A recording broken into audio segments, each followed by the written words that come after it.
Hi, welcome to my channel. My name is Oswald City, and today I'll be showing you how to create a storage account on the Azure portal. If you find this video helpful, like, subscribe, and share with someone. Now, before we get to create this in the portal, I would like to give you a background so you get to understand what we mean by a storage account.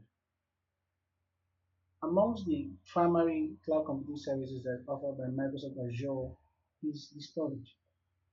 Azure has many ways you can store data, from the Azure Blobs to the files, you have the queues, you have tables, and this includes multiple databases. You have the SQL database, you have the Cosmos DB.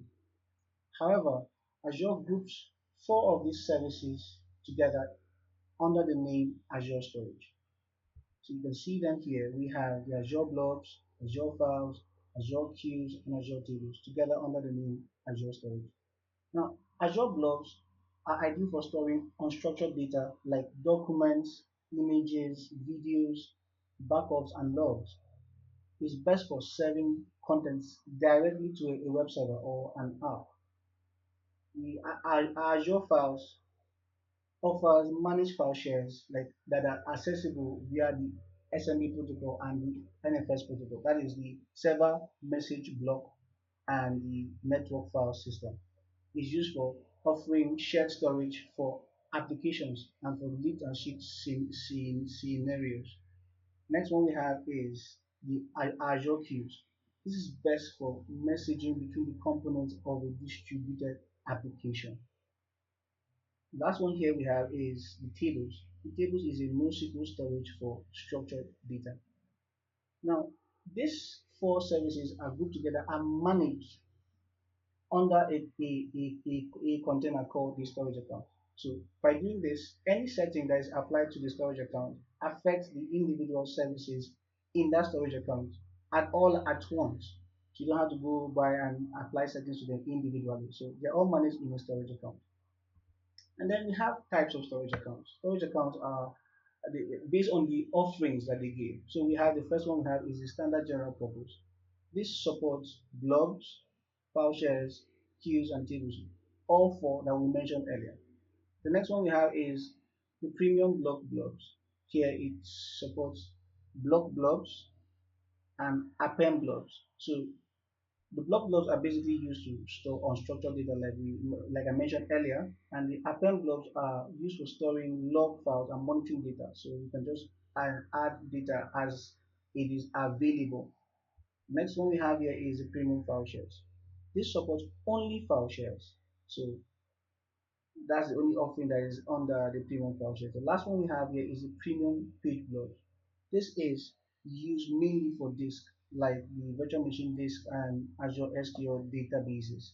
So these four storage account types are available, and you're going to see it in the Azure portal as we move forward. So to create a storage account, you could just search for it, or you just click here and go straight to it, or you could just come here and search for one.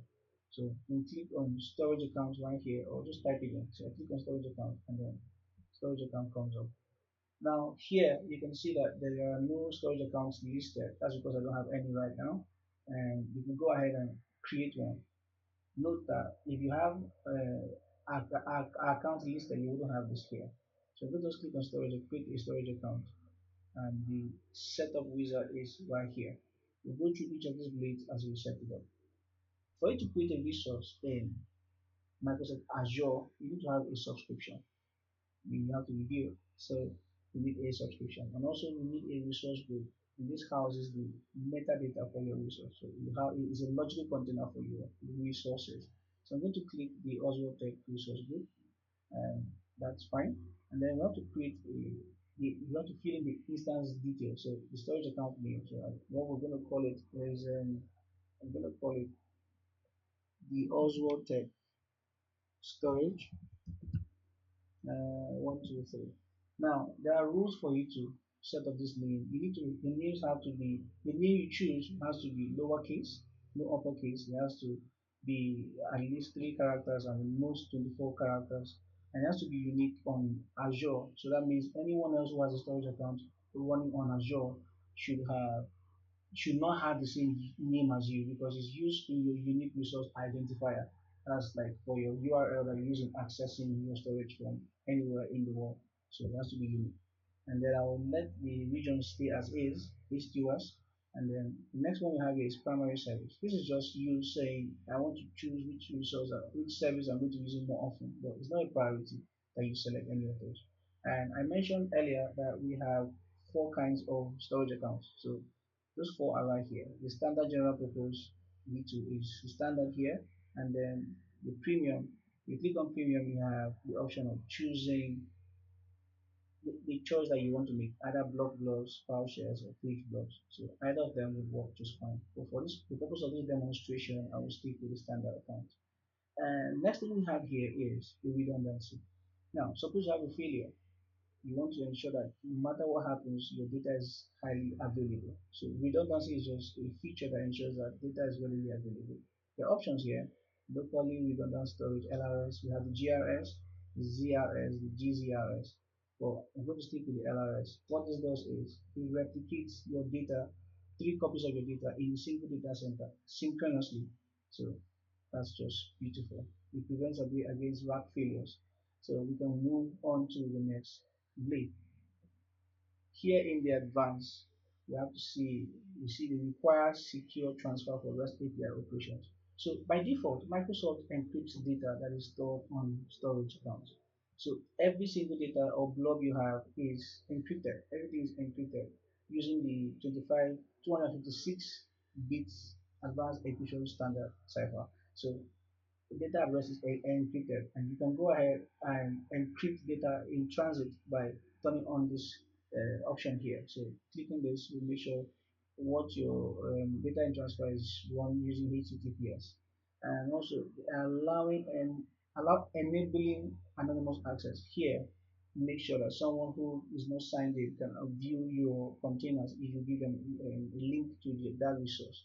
So I'm not going to turn this on as of now. I'll just leave everything else as is and then come down here to access tier.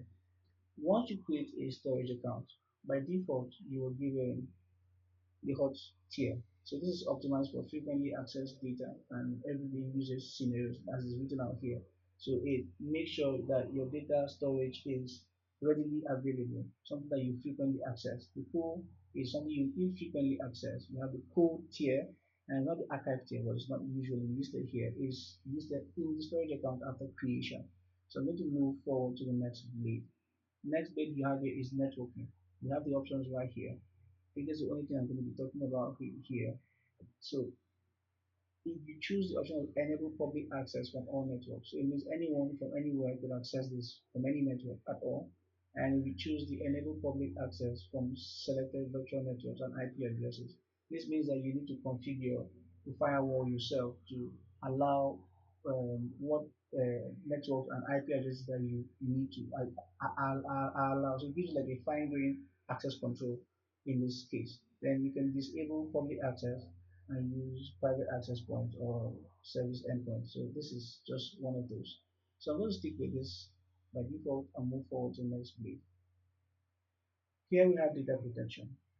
Now, assuming you accidentally delete something or intentionally delete something and maybe you need to record that data, with soft deletes, you can just have deleted data stay in a recycle bin of sorts. So it just stays there for a time period that is set by you. As you can see here, we have 7 days, 7 days, 7 days. So if you put it up for 7 days, after 7 days, it will be permanently deleted. But you can also change it right here to 14 days if you choose. So that also works. So this has a soft delete available for blobs, individual blobs, for the containers, and also for your file shares. And I'm going to move forward to the next one. I mentioned earlier that data in Microsoft is encrypted at rest. So it's default. Whether you do it or not, Microsoft makes sure it is done. So by default, is the keys that is used to encrypt your data is Microsoft managed keys. So if you choose to come with your own keys to make that happen, you can choose that option and get to configure it yourself. But at this time, I'll just stick with the Microsoft managed keys, and then we can move forward from there. Tags are necessary for organizing billing, and also organizing your infrastructure resources. So I'll just do one here, owner, so that whoever comes here can see that I created this resource. So we have the Oswald, and that's good. And then review and create. So this is going to go to a check and see if it passes, if all my settings, the configuration settings I chose were good enough. It will be validated here. So there was no error, so this passes. I can go ahead, you can just review all the options you choose and create. This will take some time, so I will pause this recording and get back once it is completely deployed. I'll let you know how long this took. So the resource has been deployed completely. So you can come here to see the things that were deployed. You see the file shares, block accounts. Come to operational details. You can see how long it took for the storage account to be created. It's 26 seconds. And if you come to the next one, you can see this took about 26 seconds also. Come to the next one, you also see 26 seconds. So you can just see how long it took for that resource to be created. And you can go to the resource now. So this is just an overview link. Now you can see everything, all the resource group, the location, the subscription ID, you can see the tags, the performance, the application, everything. It's just an overview to everything you need to do. And then we have the blob storage, blob service, the file service, queue, just details about those different areas. And you can also see things about security, networking. And then if you come here to monitoring, you can see the data monitoring that's happening, the total ingress, egress. I won't focus on that in this demonstration. And you can see the capabilities, lifestyle management, you can see service endpoint, and you can see the security. So if you're about to create a container, or you want to make sure you create a file share or queue, whatever service, you can just come here. You can see here we have containers, complete containers here. We have file shares, queues. But we wouldn't be doing that in this video. Just want to let you see how you can create one. So the upcoming videos we have will show you how to create in these options. Then you come to network and security. You will click here. You can see networking, and the option we chose that this resource can be accessed from any network is under this option here. You can see enable from all networks, and then enable from selected networks. So you click here now, you get to configure, put a firewall in place to ensure that your data is secure. So either ways, you just choose what you want to use. So you can come back and just show you that you can do that even after creation. And then you can move to data management. You see redundancies too can be done from here. So here you can see that this data is stored in the East US data center. So it's right here in a data center in this region, basically. So if you were to change into another region, another like so dual redundant storage, so you see it in East US and see it in West US because that's the region pair attached to East US. So these are just the options available for you here. Lifestyle management is one of the beautiful features we have here on storage account. So I won't stay so much in this. You can also browse through your data that you have in your blog, in your containers, everything. You can just like a browser to view everything. You can view everything like the Explorer. You can also view resources using um, Storage Explorer and the rest of the resources that are available. Storage Explorer is right here. So thank you very much for sticking around to the end of this video, and I look forward to sharing more insightful content.